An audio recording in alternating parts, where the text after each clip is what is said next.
There's a moment almost everyone knows. It comes in the late hours of the night, when the noise of the day finally dies down. The world is quiet, the lights are off, and suddenly, without warning, the thoughts you've been running from all day start to speak louder than ever. You lie there staring at the ceiling, and the weight of everything you carry feels almost unbearable. It presses down on your chest until even breathing feels like work. And in that silence, loneliness sits beside you like an uninvited guest, so close that it feels alive, like it has its own heartbeat. If you're here listening to me now, you've felt that moment. Maybe you felt it last night or many nights before.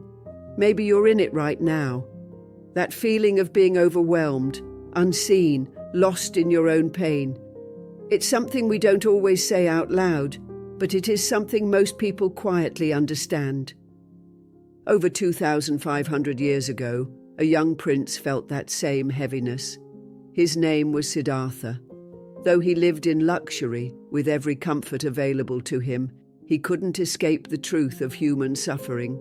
He saw sickness, old age, and death. He felt the ache of life's impermanence. He felt the sting of loneliness, the weight of despair, the grief that no wealth could erase. And instead of turning away, instead of numbing or distracting himself, he walked away from everything he knew. He sat beneath a tree, the Bodhi tree, and made a promise to himself.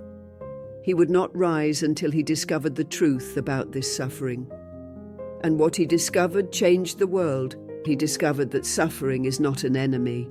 It is not punishment. It is not proof that we are broken. Suffering is a teacher. And when you begin to see it this way, something shifts.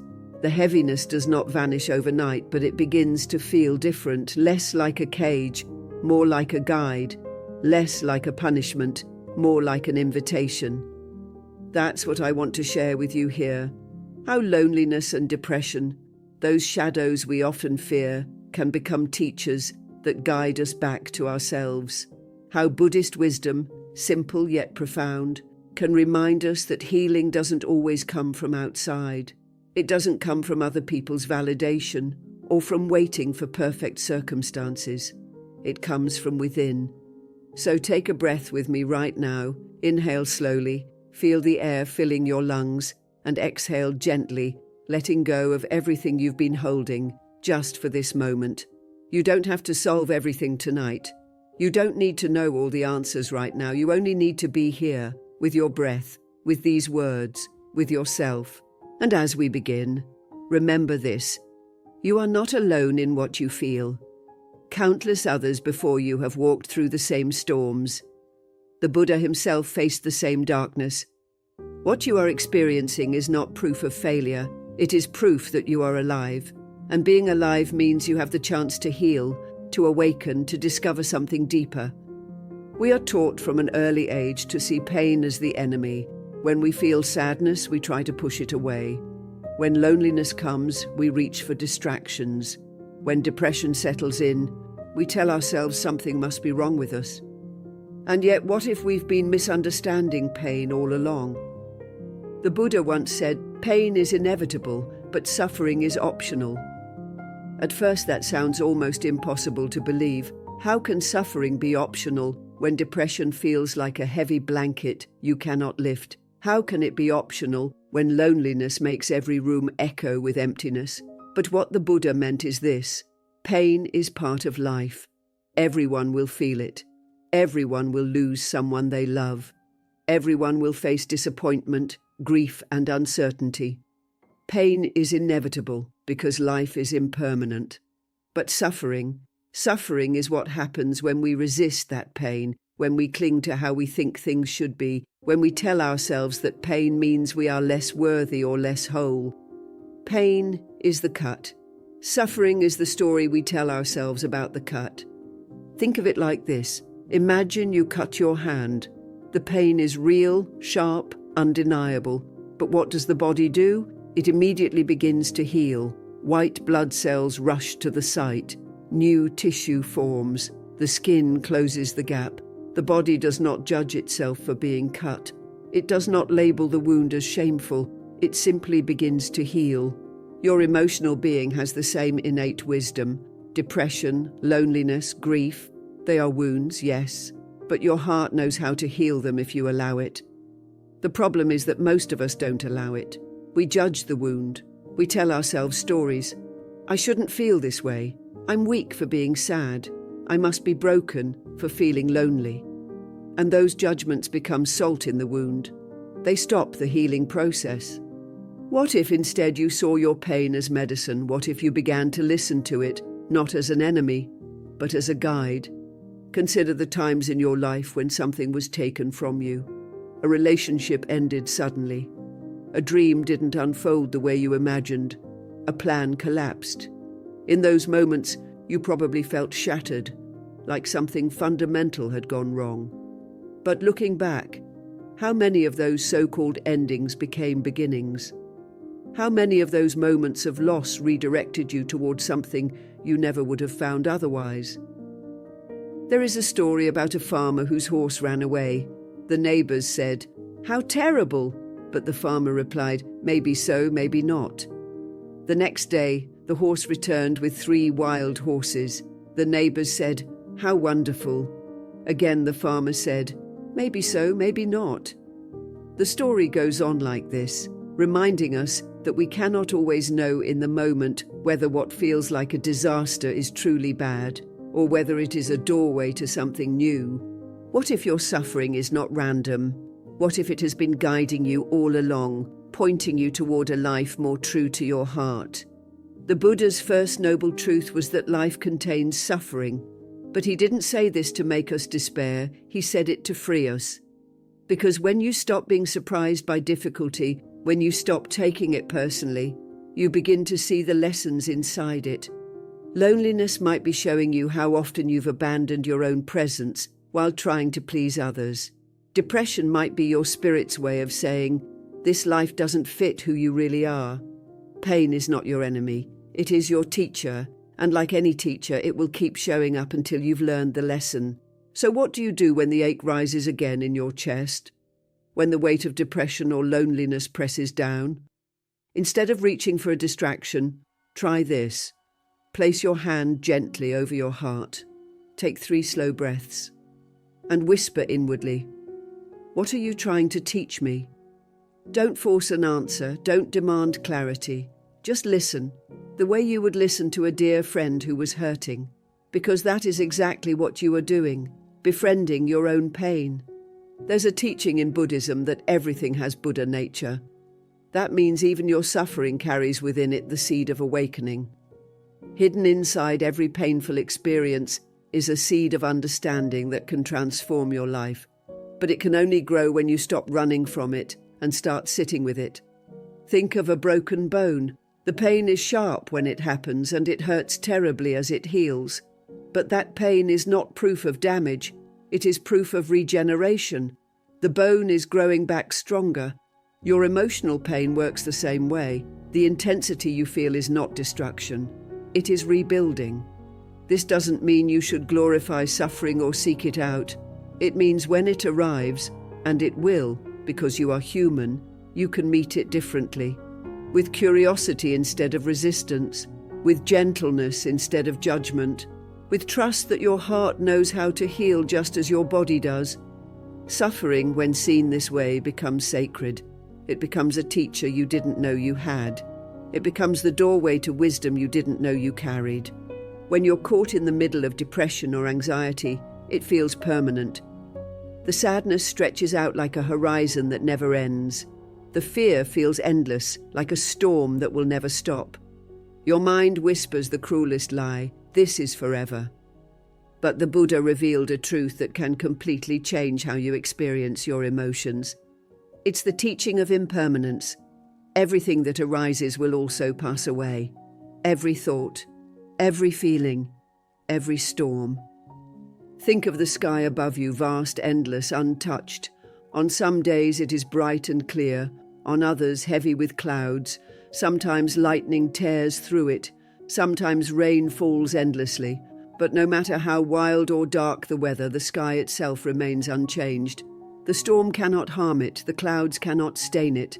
The sky is always there, open, steady, eternal. You are like that sky. Your emotions are only weather.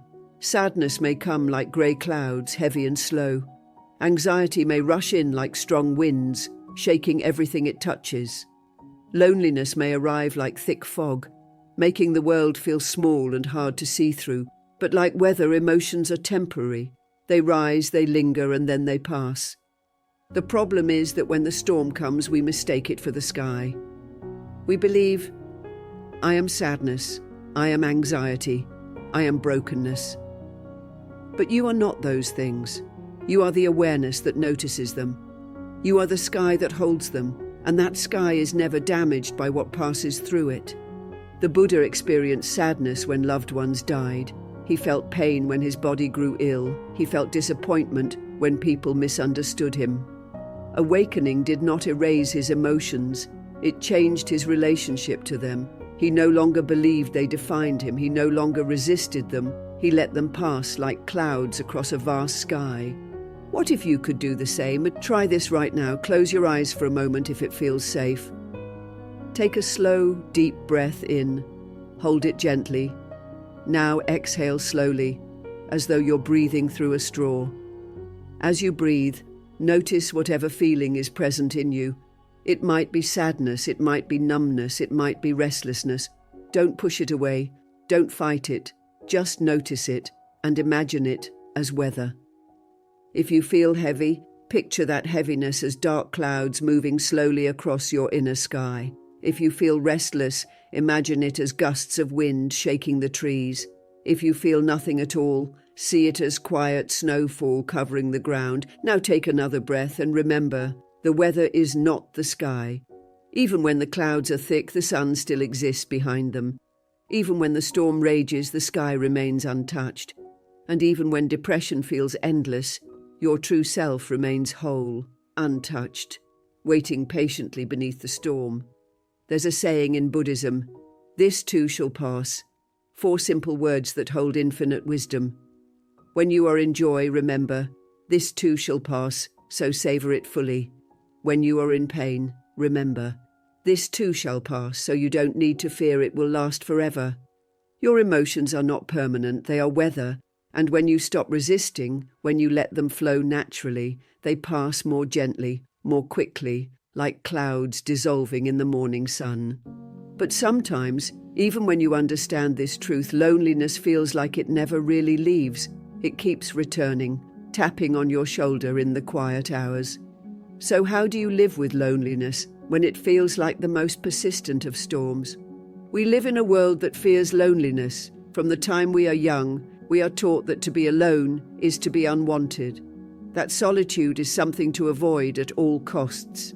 That silence means something is wrong with us. But what if loneliness is not emptiness at all?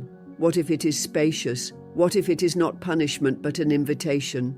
The Buddha himself chose solitude. For 6 years he lived alone in forests and caves, not because he hated people, but because he understood something deeper. Before you can truly connect with others, you must first connect with yourself. He discovered that the silence we fear is actually the silence where truth lives. Think of loneliness for a moment. Think of how it feels in your body. Usually it's a hollow sensation in the chest, an emptiness that aches to be filled. But what if that hollow isn't emptiness? What if it's space? The same space that exists between the stars, vast and full of potential. The same space that allows seeds to grow. There's a profound difference between emptiness and spaciousness. Emptiness feels like lack. Spaciousness feels like openness. And the only thing that changes one into the other is how you relate to it. When you sit quietly with your loneliness instead of running from it, you begin to notice something. That hollow chest is not a void. It is a space waiting for your own presence. It is an invitation to return to yourself, to sit with the only person who has been with you every moment of your life. You. The Buddha called this noble solitude, not isolation, not rejection, noble solitude, the kind of aloneness that heals rather than harms, the kind of silence that restores you rather than punishes you. Nature understands this wisdom. Seeds germinate in the dark silence of the soil. Trees grow strongest when they have space for their roots. Even animals retreat into solitude when it's time to heal. Why would humans be any different? The problem is not loneliness itself. The problem is the story we tell about it. I'm lonely because I am unlovable. I'm lonely because no one wants me. But what if loneliness is not saying those things at all? What if it's saying, come back to yourself, stop abandoning your own presence. I've been waiting for you. Try this practice. The next time you feel lonely, pause before reaching for your phone, before numbing with endless scrolling or distracting noise. Instead, sit quietly, close your eyes, take a breath. Place your hand on that hollow space in your chest, and instead of calling it emptiness, call it spaciousness. Whisper to yourself, this is room for me. This is where my presence belongs. Loneliness becomes a tormentor when you try to escape it. But when you turn toward it, when you sit with it gently, it transforms. It becomes a doorway to authenticity, a doorway to presence, a doorway to truth. The Buddha left behind palaces and crowds to discover this truth. He realized that until he was fully at home in his own company, no amount of external company would ever be enough. And the same is true for you. Until you are comfortable in your own presence, every relationship will feel like it isn't quite enough. But when you befriend yourself, when you discover the fullness of your own presence, every other connection becomes deeper, freer, more authentic. Loneliness isn't emptiness. It is spacious, waiting for your return. It isn't a curse. It is an invitation to meet yourself honestly, to sit in silence without masks, to discover that the self you've been searching for has been waiting quietly within you all along. So far, we've uncovered 3 profound truths: that suffering is not your enemy, but your teacher. Those emotions are not permanent, but passing weather. And that loneliness is not emptiness, but a doorway to your own presence. But if pain can teach, if emotions can pass, and if loneliness can guide you inward, why do we still suffer so much? Why do we still cling, struggle, and resist? The Buddha saw the answer clearly: attachment. Our desperate need to hold on to what life is already asking us to release. And this brings us to the next teaching, one that has the power to soften the deepest suffering and open us to true freedom. If suffering teaches us, and emotions pass like weather, and loneliness invites us inward, then why do we still feel trapped in endless cycles of pain? Why do we keep finding ourselves stuck in situations that no longer serve us, holding on long after life has whispered, and sometimes shouted, that it's time to release? The Buddha's answer was clear: attachment. Attachment is not the same as love. Attachment is not the same as care. Attachment is the desperate grip we place on something because we are terrified of losing it. It's the illusion that if we can just hold on tightly enough, we will be safe. Imagine holding a rope. At the other end, life begins to pull. At first, it's gentle, almost unnoticeable, then stronger until your palms burn. But you keep gripping harder, telling yourself that this pain proves how much it matters, that letting go would mean failure. And all the while, the truth is simple. The pain is not from life pulling. The pain is from your refusal to release. Haven't you felt this before? Replaying a conversation over and over, wishing the words had come out differently, holding on to a relationship long after it has ended, convincing yourself that clinging might make it stay, or gripping tightly to an old identity, a version of yourself that no longer fits who you are becoming. This is attachment. And the Buddha taught that much of our suffering comes not from what happens, but from this refusal to let life flow. Look at the trees in autumn. They don't cling to their leaves when the cold arrives.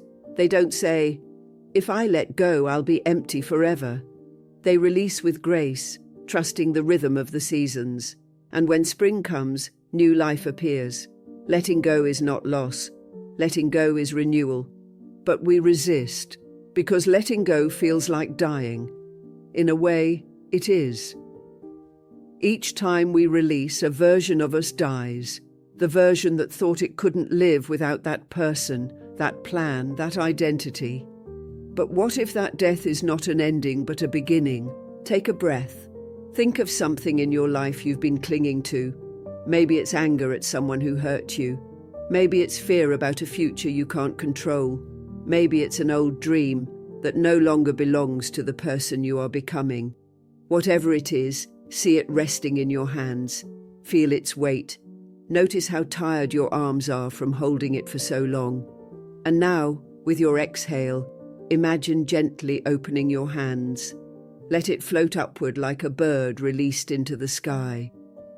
Notice the emptiness in your palms. Notice too the freedom. The Buddha said, "You can only lose what you cling to." And in that wisdom lies liberation. What you hold too tightly causes pain. What you release creates space. Letting go doesn't mean giving up on love or commitment. It means shifting from fear to trust. When you love someone, you support their path, even when it leads away from you. When you care for your life, you engage fully, but without the desperation to control every outcome. Attachment contracts with fear. Love expands with trust. Which will you choose? And yet letting go is not enough by itself. Once your hands are open, once your grip has softened, you need to know where peace actually lives. Otherwise, the mind will keep pulling you back into past regrets and future anxieties. That brings us to the next teaching, one that is as simple as it is revolutionary. Your mind is a time traveler. It drags you backward into yesterday's mistakes. It hurls you forward into tomorrow's fears. And in doing so, it steals from you the only place peace has ever lived, the present. The Buddha discovered this truth not in a palace, not in some faraway heaven, but sitting under a tree in stillness. He realized that peace is not hidden in the future. It is not a prize you earn once you are healed, successful, or perfect. Peace is available now, in this breath, in this body, in this moment. Think of the way anxiety works. It feeds on what if. What if I fail? What if I'm rejected? What if tomorrow falls apart? But notice, none of these things are happening now. Anxiety borrows suffering from a future that does not exist. Think of depression. It replays the past. If only I had done things differently. If only I hadn't lost what I loved. If only I weren't me. But notice, none of this exists now. Depression traps you in stories about what cannot be changed. Peace does not live in yesterday. Peace does not live in tomorrow. Peace lives here. Take a moment, feel the surface beneath you. Notice its texture, its warmth or coolness. Listen to the sounds around you, the hum of appliances, the distant echo of traffic, the rhythm of your own breath. Feel the air on your skin, the way it touches you without asking anything in return. This, right here, is life. Not the memory of it, not the plan for it, life itself. The Buddha said, "Do not dwell in the past, do not dream of the future. Concentrate the mind on the present moment.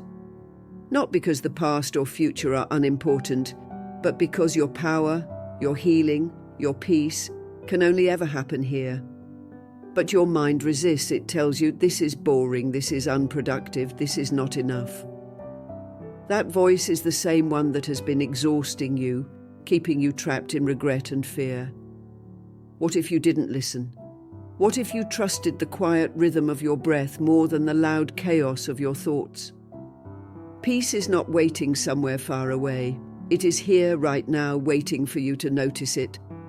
And when you do, something extraordinary happens. You begin to see that you were never truly broken. What you called brokenness was actually the beginning of something new, which leads us to the next teaching. We've all been told the same story, that falling apart means failure, that breakdowns are proof of weakness, that depression and loneliness mean we are damaged beyond repair. But what if the very moments when you feel most broken are actually the moments when you are breaking open? Look at the lotus. It grows in the muddiest, darkest waters. For months it is hidden beneath the surface, unseen. And then, slowly, it rises, breaking through the water, opening into perfect petals. Its beauty does not exist in spite of the mud, it exists because of it. The mud is not a flaw, it is nourishment. Or think of the caterpillar. Inside its cocoon, it dissolves into what scientists call imaginal cells. It becomes a kind of soup. If you looked inside, you would think it had died. But from that formlessness emerges a butterfly. The breakdown was not the end, it was transformation. In Japan, there is an art called kintsugi, where broken pottery is repaired with gold. The cracks are not hidden. They are highlighted, made radiant. The piece becomes more beautiful for having been broken. What if you are the same? What if the cracks in you are where the light enters? The Buddha himself knew brokenness. Before awakening, he tried everything: extreme fasting, painful rituals, endless striving. He nearly destroyed his body in search of truth. And when he finally sat under the Bodhi tree, it was not as a man who had it all together. It was as a man who had failed, who had broken down completely. And it was in that moment of surrender, when he stopped resisting his own breaking, that awakening dawned. What you call depression might be your psyche forcing you to slow down, to listen to what you've been ignoring. What you call anxiety might be excitement about who you are becoming, filtered through the lens of fear. What you call loneliness might be the clearing away of noise so you can finally hear your own voice. You are not broken, you are awakening. Yes, it hurts. Yes, it feels unbearable sometimes. But remember the seed. It must crack open for the sprout to emerge. The cracking is not the end, it is the beginning. Take a breath. Place your hand on your heart. Whisper inwardly, I am not broken. I am becoming. Every breakdown carries within it the possibility of breakthrough. Every fracture holds the seed of transformation. Every ending hides the beginning of something new. The Buddha said, no mud, no lotus. Without the mud, the flower cannot bloom. Without the breaking, you cannot awaken. So far, the teachings have shown us this. Suffering is a teacher. Emotions are weather. Loneliness is a doorway. Attachment must be released. Peace lives in the present. And brokenness is not the end, but the beginning. But if all of this is true, how do we live with ourselves in the midst of it? How do we offer compassion to the one person we cannot escape, the person in the mirror? The next teaching holds the key. It is the medicine that softens every other lesson. It is the foundation without which no healing can last. It is the radical act of learning to love yourself. Every morning, without even realizing it, most of us perform an audit. We wake up and immediately begin asking questions in silence. Am I enough today? Did I achieve enough yesterday? Do I look acceptable? Will anyone love me as I am? And before our feet even touch the ground, we've already passed judgment against ourselves. We look in the mirror and search for flaws. We replay yesterday's failures like a cruel highlight reel. We scroll through the curated lives of others and decide silently that we are behind. This endless self-criticism is a wound that never closes, and we wonder why we feel so tired. The Buddha once said, you, yourself, as much as anybody in the entire universe, deserve your love and affection. These words are simple, but if you let them in, they are revolutionary, because they suggest that you don't have to earn love, not from others, not even from yourself. Think about that for a moment. You don't have to wait until you fixed yourself. You don't have to become the ideal version of who you think you should be. You are worthy of kindness right now. But how do you practice this when your mind has been trained for years to criticize rather than comfort? Start small. Imagine the way you would speak to a dear friend who was suffering. If they stumbled, you wouldn't say, you're so weak, you always fail. You would say, I see you're hurting, I'm here, it's okay to struggle. Now imagine saying those words to yourself. It feels strange at first, doesn't it? Almost awkward, like speaking a foreign language. That's because most of us have been fluent in self-criticism for years and completely unfamiliar with self-compassion. But like any new language, kindness becomes more natural the more you practice. Self-love is not indulgence, it is not arrogance, it is medicine. Because when you treat yourself with compassion, you create the conditions for natural healing. Just as a wound heals faster when it's kept clean and cared for, your heart heals when it's held with tenderness. Without self-love, no amount of external affection can fill the emptiness. You will always feel like a bottomless well, seeking validation that never satisfies. But when you learn to love yourself, something shifts. You stop settling for crumbs of attention. You stop chasing approval from people who cannot see you. You begin to move through the world with a quiet strength that doesn't beg for permission to exist. Take a moment right now. Place your hand gently on your chest. Feel the steady rhythm of your heart. Whisper inwardly, "I am learning to be on my own side." That simple sentence can change the way you walk through life. Because here's the truth. When you are on your own side, you can face anything. But loving yourself doesn't mean avoiding pain. In fact, it gives you the courage to do the opposite, to sit with pain without drowning in it. Which brings us to the next teaching. The first instinct when pain arrives is to run. We distract ourselves with work, with screens, with substances, with endless busyness, anything to avoid the ache, because we believe if we stop and feel it, it will destroy us. But what if the opposite is true? What if it is not the pain itself that destroys us, but our endless resistance to it? The Buddha did not discover freedom by avoiding suffering. He discovered it by sitting with it, breathing with it, refusing to abandon himself when the storms came. He learned that resistance adds a second layer of suffering, a kind of doubling of the pain. The original hurt might be grief, heartbreak, or fear. But when we resist, we add shame, judgment, and exhaustion on top of it. Think of grief.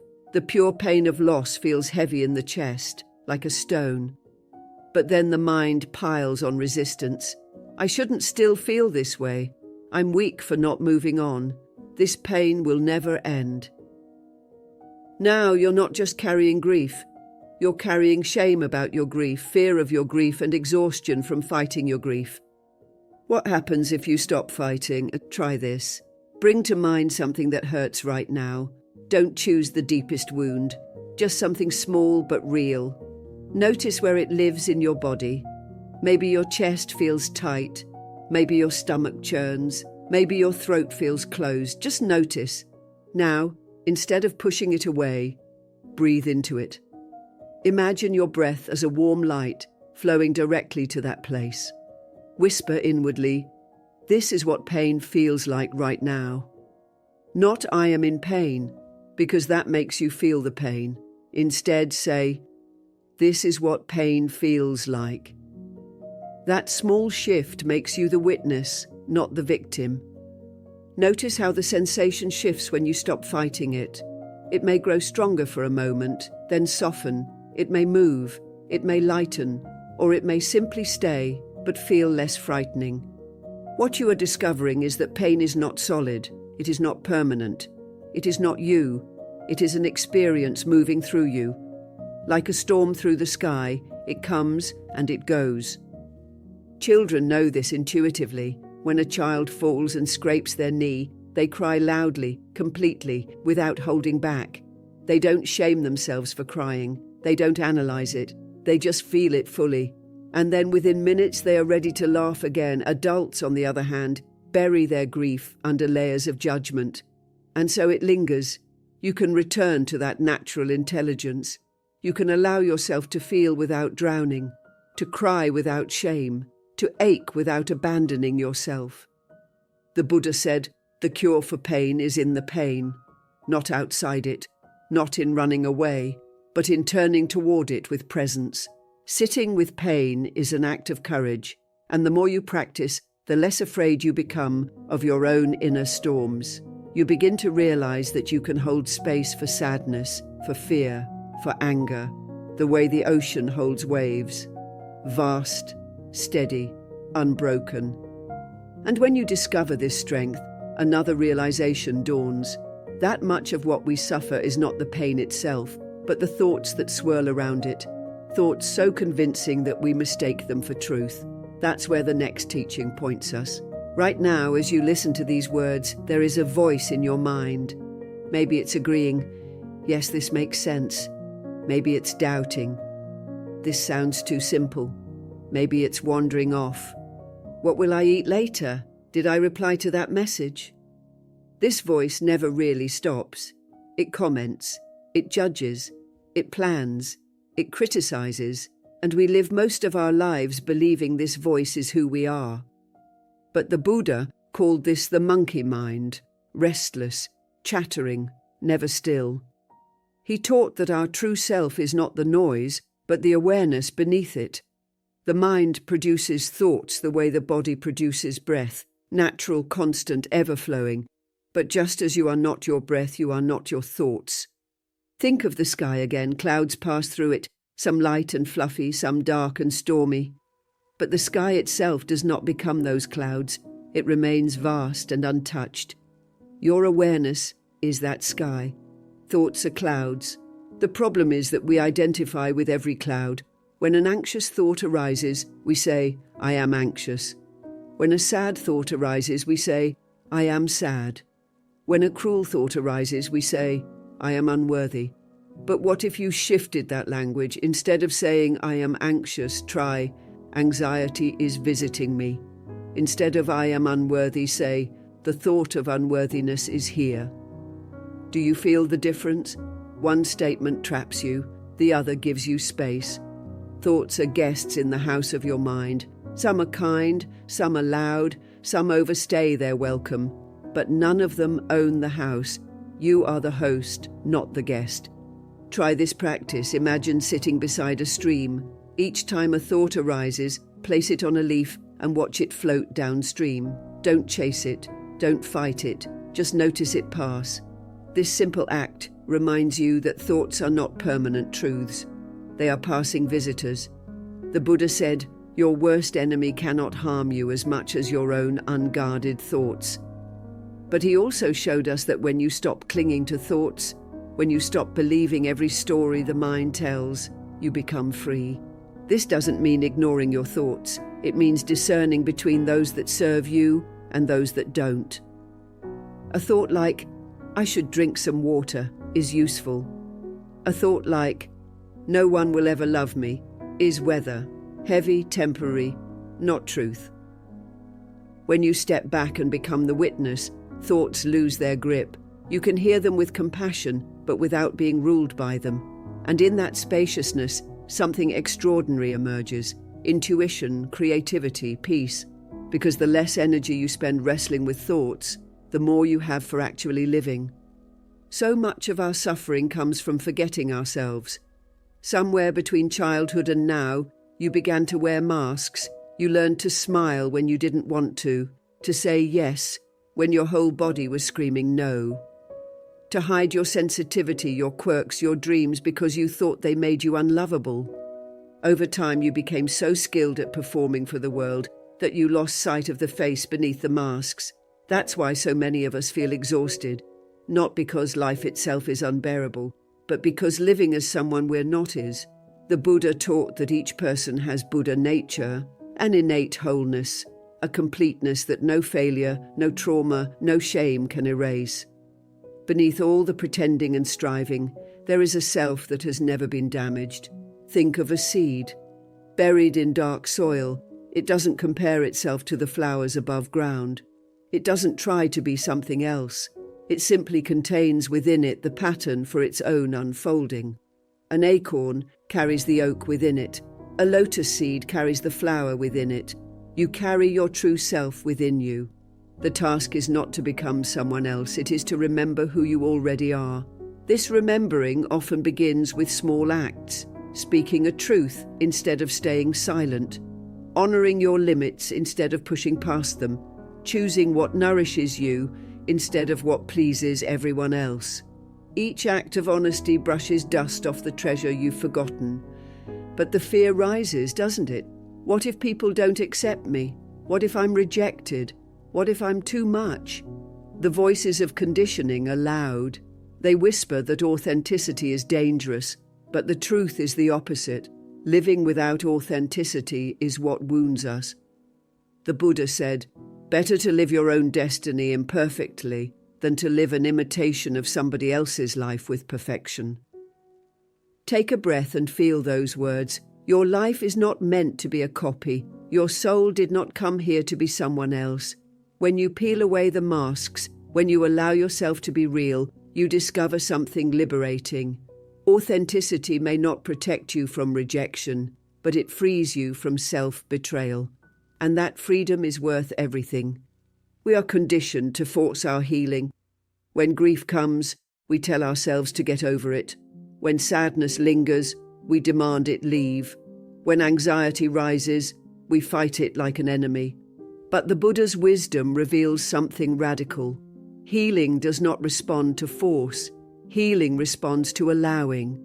Think of the body. When you cut your skin, you don't order your cells to multiply. You don't will your blood to clot. The body knows what to do. You simply create the right conditions. You keep the wound clean. You give it rest. You trust its intelligence. Your heart and mind work the same way. They have an innate capacity to heal, but only if you stop interfering, only if you allow the process instead of resisting it. This is why meditation is so powerful, not because it forces enlightenment, but because it creates space. In stillness, the wounds you've buried can surface gently, and the wisdom you've ignored can rise quietly. Allowing doesn't mean passivity. It doesn't mean giving up. It means creating the conditions for healing by not standing in your own way. It means resting when you're tired, instead of forcing productivity. It means feeling sadness fully instead of pushing it down. It means trusting that your system, like nature, has rhythms of growth and rest. Look at the seasons. Winter does not hurry itself into spring. A tree doesn't force its blossoms to open before their time. Everything unfolds according to its own rhythm. Why do you believe your healing should be any different? The Buddha taught, if you let go a little, you will have a little peace. If you let go a lot, you will have a lot of peace. If you let go completely, you will know complete peace. Allow yourself to be exactly where you are. In grief, in confusion, in joy, in clarity. Healing is not about rushing to the finish line. It's about trusting the pace of your own unfolding. And what happens when you stop forcing? A natural stillness emerges, a quiet that is not empty, but full, which brings us to the 12th and final teaching. In our noisy world, stillness feels like rebellion. We've been taught that silence is boredom, that doing nothing is laziness, that stillness is wasted time. And so we fill every gap with noise, music, notifications, chatter, scrolling. We drown in stimulation because we are afraid of what we might hear in the quiet. But the Buddha's awakening came in stillness. Beneath the Bodhi tree, he did not fight, he did not run, he did not force. He sat, breathed, and surrendered to silence. And in that stillness, the truth revealed itself. Stillness is not the absence of life, it is the source of it. Think of music. Without silence between the notes, there is no melody, only noise. Think of breath. Without the pause between inhale and exhale, there is no rhythm. Think of your own life. Without stillness, you cannot integrate, cannot rest, cannot awaken. Stillness is where your peace waits. Stillness is where your wisdom whispers. Stillness is where you remember that you are not broken, not lost, not unworthy. You are awareness itself. Spacious, steady, whole. Take a breath right now. Inhale slowly. Exhale gently. Notice the tiny pause at the end of your exhale. That pause is stillness. You don't have to create it. It is already there. The Buddha said, peace comes from within. Do not seek it without. That peace is found not in the chaos of doing, but in the quiet of being. When you return to stillness, all the other teachings come alive. You see that suffering was a teacher. You watch emotions pass like weather. You find loneliness transforming into spaciousness. You feel attachment soften, peace emerges, brokenness turns to awakening. You offer yourself love, sit with pain, watch thoughts drift like clouds. You remember your true self, allow healing, and discover stillness as the ground of everything. Stillness is not the end of the path. Stillness is the path. There comes a moment somewhere between the ache of the past and the uncertainty of the future where you realize that healing was never about fixing yourself. It was about remembering yourself, about turning toward what you've run from and discovering it was carrying wisdom all along. Think back to the night we began this journey, the quiet room, the heaviness in your chest. The loneliness was so close, it felt like it had its own heartbeat. That moment of raw humanness was not the end of you. It was the beginning of something sacred. The Buddha saw this truth clearly. Within suffering lies the seed of awakening. We've walked through 12 teachings together, but they are not 12 separate doors. They are 12 windows into the same room. Each one points you back to the same place, your own awareness, your own stillness, your own Buddha nature. Sometimes you feel crushed by suffering. Remember the first teaching. Pain is not punishment. It is your sacred teacher. It is not here to break you, but to awaken you. And like any good teacher, it will stay until the lesson is learned. When you feel overwhelmed by depression or anxiety, recall the second teaching. Emotions are weather. They will pass. The storm cannot destroy the sky, and you are that sky, vast, untouched, eternal. If loneliness grips you, return to the third teaching. Loneliness is not emptiness, it is spaciousness. It is your soul inviting you back to your own presence. The silence you fear may be the silence that heals you. The moment that your hands ache from clinging, lean into the fourth teaching. Attachment is the root of suffering. The rope burn comes not from life pulling away, but from your refusal to let go. Release gently, like trees in autumn releasing their leaves. When your mind races to yesterday and tomorrow, come home to the fifth teaching. Peace lives only in the present. Anxiety lives in the future. Depression lives in the past. But healing breathes only here, in this moment, in this inhale, in this exhale. If you feel shattered, cling to the sixth teaching. You are not broken, you are awakening. The seed must crack to sprout. The lotus must rise from mud. The butterfly must dissolve before it can fly. Your breaking is your becoming. When self-hatred whispers, hold close the seventh teaching. Self-love is medicine, not indulgence, not arrogance, medicine. You cannot pour from an empty cup. Learn to speak to yourself as gently as you would to a child or a beloved friend. Even if pain feels unbearable, trust the eighth teaching. The way out is through. You don't need to drown in your pain, but you do need to sit with it. Presence is what transforms agony into wisdom. Resistance is what keeps it festering. If thoughts grow loud and convincing, steady yourself with the ninth teaching. Thoughts are guests, not masters. Some are kind, some cruel, some fleeting, some heavy, but none define you. You are the host, not the guest. You are the awareness through which they pass. When you forget yourself, return to the 10th teaching. Authenticity is your birthright. Stop living as a copy. Peel away the masks. Beneath them lies the self you've always been, whole, complete, enough. While you tire of forcing your way forward, soften into the 11th teaching. Healing is sacred. Like rivers finding the sea, like trees waiting for spring, your soul has its own rhythm. Trust it. Healing unfolds when you stop demanding it happen on your timeline. And when the noise of the world overwhelms you, rest in the 12th teaching. Stillness is your true home. Not emptiness, but fullness. Not silence as punishment, but silence as source. Beneath every thought, every storm, every moment of chaos, stillness waits. Do you see it now? How is each teaching not a separate path, but the same truth spoken in 12 ways? Suffering guides you inward. Emotions remind you of impermanence. Loneliness calls you home. Attachment tests your trust. The present moment reveals peace. Brokenness opens you.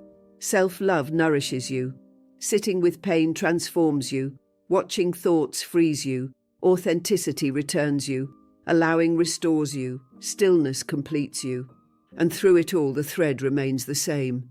Healing was never outside you. It was always within you, waiting patiently for your return. The Buddha once said, "Thousands of candles can be lit from a single candle, and the life of the candle will not be shortened." Happiness never decreases by being shared. As you begin to embody these teachings, you become a candle. Your healing lights the way for others. Your peace ripples outward in ways you may never see. You don't have to master all 12 teachings today. You don't have to hold them perfectly.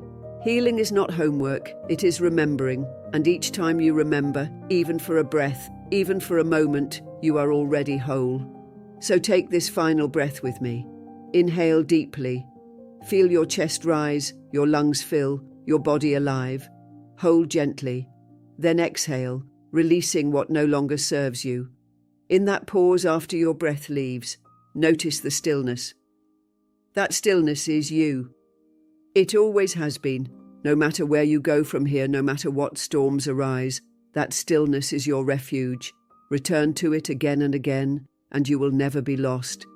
Thank you for being part of Buddhist journey, and thank you for walking this path with me. Thank you for having the courage to sit with suffering, to face your pain, to listen for wisdom. Your willingness to heal is not just for you. It is a gift to everyone whose life you touch. And if these words have resonated with you, if they have reminded you of truths you already carried within, I invite you to join this journey more deeply. Subscribe, not as a favor to me, but as a commitment to yourself, a commitment to return again and again to wisdom, to peace, to stillness. Because each time you return, you grow a little freer. The path of awakening is not about becoming perfect, it is about becoming real, and you are already closer than you think.